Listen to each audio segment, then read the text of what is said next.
Guys, let me level with you. I wanted to make this video with the outcome of, hey, now that everything is free in Marvel's Avengers, it is now worth your time to play. I played and I struggled to hit 10 hours and yeah, just let me explain. So for those of you who don't know, the devs behind the Avengers game will no longer be supporting this game as of the end of September this year. Now paired with that news of the game no longer being supported, they released one update and everything in the game is now free. All the shops have been closed, so you cannot spend any real world money in this game any longer. All the skins, all the finishes, everything that you could buy in this game is now yours for free. So with that in mind, it got me thinking, hey, now all that predatory stuff is out of the way, is this game now worth your time playing? Now, I'm not going to get into the other questionable things that have led to the downfall of this game. Things like holding Spider-Man to bait pre-order sales, introducing pay-to-win features when they said they wouldn't, the bugs, etc. I cover all of that in this video up here, and if you want to check that out, please go ahead and do so. I put a lot of time into that one. But in today's video, I'm going to be answering the question, is this game worth your time playing in its current state? Now I'm going to breeze over the story for a couple of reasons. If you are watching this, you probably belong to one of two camps. Camp 1 is that you've played the game and you're wondering if it's worth returning to, or Camp B is that you're a new player and you're wondering if the game is finally worth dipping your toes into. Regardless of what camp you fall into, you're either familiar with the story already and I don't need to retell it to you, or you're not familiar with the story at all and I don't want to spoil it for you. But looking at it from a surface level perspective, the story is average at best and the cutscenes feel entirely disjointed to what you're doing in the missions and their overall structure. What's going on in this story may as well be in an entirely different game because the cutscenes and the missions do not coincide with one another. You may need to help Black Panther in Wakanda, but the mission is to destroy 3 rocks, and then you have a cutscene with all of the Avengers back at the base. Nothing melds well together, and if you're playing this for the story, there are much better Marvel games out there that tell a much better story. Now what's worse is that some of these story elements actually take a huge shit on the characters that we know and love. They do things or things are done to them that we just know would never happen in either the comics, other games, or the movies. Take for example this scene here where Kamala Khan is trying to hack into some database and she's trying to look for Tony Stark's password. On the 3rd attempt she types in "I am Iron Man." Now I thought to myself, really? You really think a genius is going to have such an obvious password and that no one else before Kamala has ever figured this out? And you think that this genius is going to have some kind of security safety net or authentication apps in place ready to go? It's just so dumb. And it's just dumb stuff like this throughout the entire game that makes the overall experience feel miserable.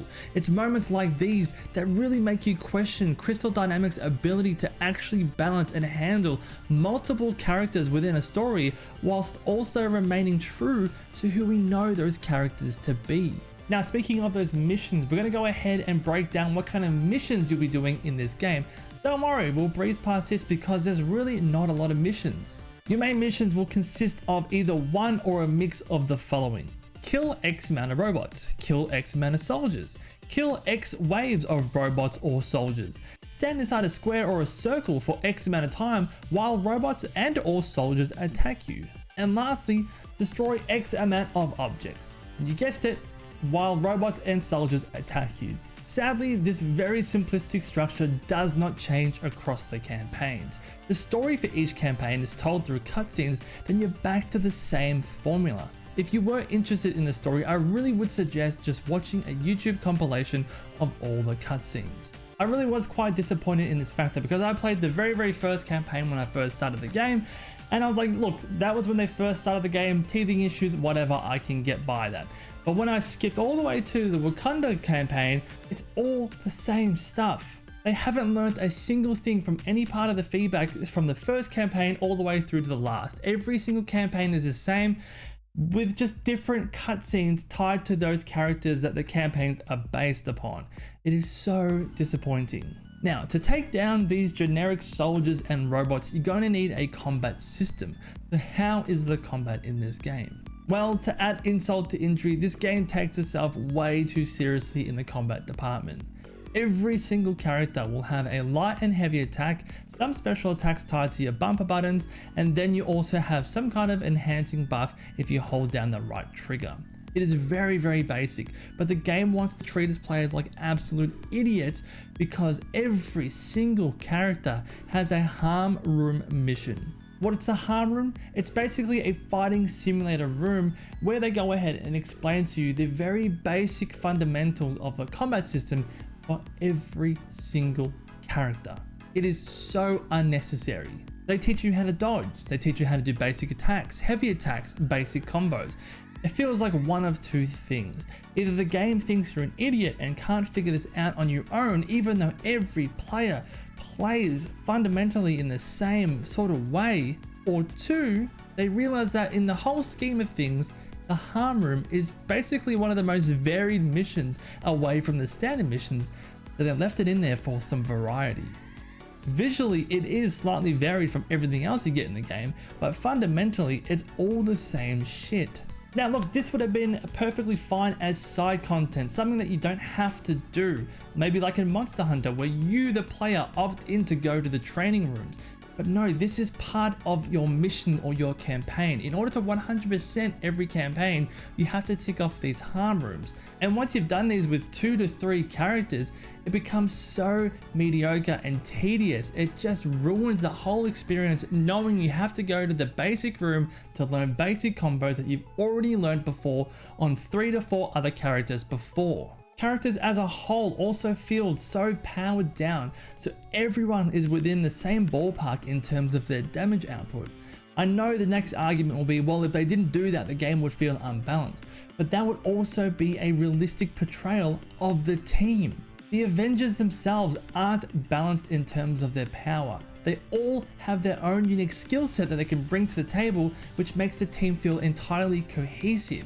The Hulk is much stronger than Iron Man or Black Widow, but Black Widow and Iron Man bring the tech side or the spy or intelligence side to the team. Not everyone is the same across all different facets. Everyone has their strengths and weaknesses, and that's why the team works so well together. In this game, everyone basically does the same shit, albeit with a little difference. The characters do incorporate the main power sets of that character itself, so with Captain America you throw the shield, but with Ms. Marvel you stretch out your arm. But every character has that light attack, that basic attack, they have a ranged attack, and they have some kind of buff. It's very easy to play, and they all feel relatively same when it comes to the power or damage output. Let's now move on to the level designs. Sadly, this department is also as equally lacking. You will get new locations across different campaigns, however they're all very limited and uninspired. Lots of invisible walls, lots of low ceiling heights, lots of restrictions, so anyone who wants to play and explore these levels using characters that can fly and swing is often left wanting more. After trying several other campaigns and going through multiple different locations, I really just didn't give a shit about where I was anymore. And this is because every single level felt the exact same. Visually they're different, but fundamentally they play all the same. They all have similar indicators telling you if you want to jump on a cliff, on a ledge, or on some kind of platform. They're mostly all linear with only a few deviations. But overall, it doesn't matter where I was because there was no shift in gameplay at all, no matter where you are. Whether I was in a science lab, in the city, in Wakanda, it was all the same. There are usually 1 to 2 floors of elevation, there's an inability to fly high, and there's some kind of pole, branch, or fixture to swing off in the middle of the room or the area.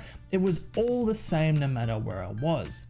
I should be so excited that I'm in Wakanda. It should feel entirely different to everything else that I've seen beforehand, but it's just more of the same restrictions. Sure, it looks nicer, but it feels the same, which is not something you want your players to be thinking while playing your game.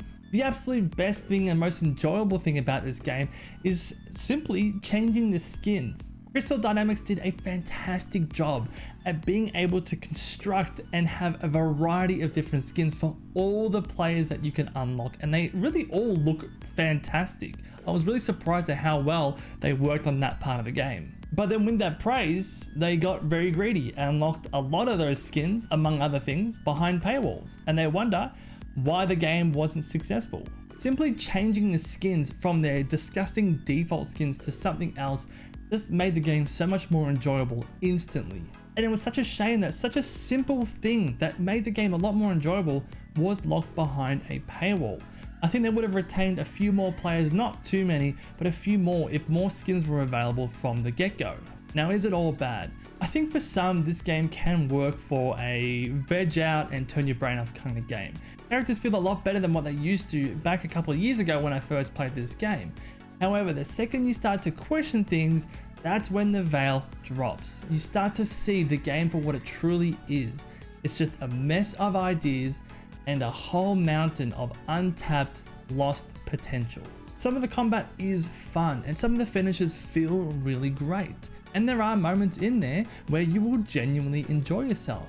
If you are a diehard fan of Marvel, some of these grievances can be overlooked. However, if you're not too biased toward the franchise, you won't have anywhere near as good of a time.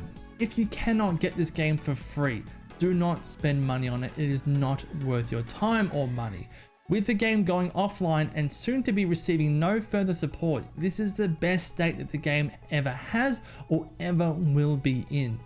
And even then, it's mediocre at best. If you get this game, make sure you get it for free. It is not worth a purchase. If you do play it, go into it with the mindset that this game is the bottom of the barrel for a free game. With today's caliber of free-to-play games, this one sits with this scummy sediment at the bottom. If you want a Marvel game with your favorite characters, there are much better options out there for you. Ultimate Alliance, the old Wolverine games, Spider-Man PS4, just to name a few. But if you do play this game, just be aware that the only thing that you will lose is your time and your download or storage space on your device. You can get the storage space back, but you cannot get that time back. Up to you to decide what is worth your time. But guys, that's my video for today. This is going to be the last video I'll probably make on the Marvel's Avengers game. I've given it a pretty tough run on the channel. I think it's kind of deserved, but you let me know in the comments down below. Have you played the game since it's gone all free? Do you have a difference of opinion to me?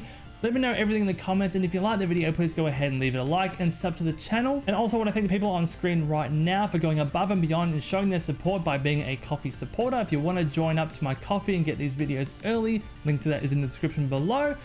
That's all for today's video, guys. Take care and stay safe out there, and I'll catch you in the next one. Bounty hunters have been purged from Jersey City. Boys, I'm gonna end stream. I can't be fucked anymore. This game has just killed me. It sapped all the life from me. All right, guys. I really thought this was gonna be a lot better now that it was free, but Jesus Christ.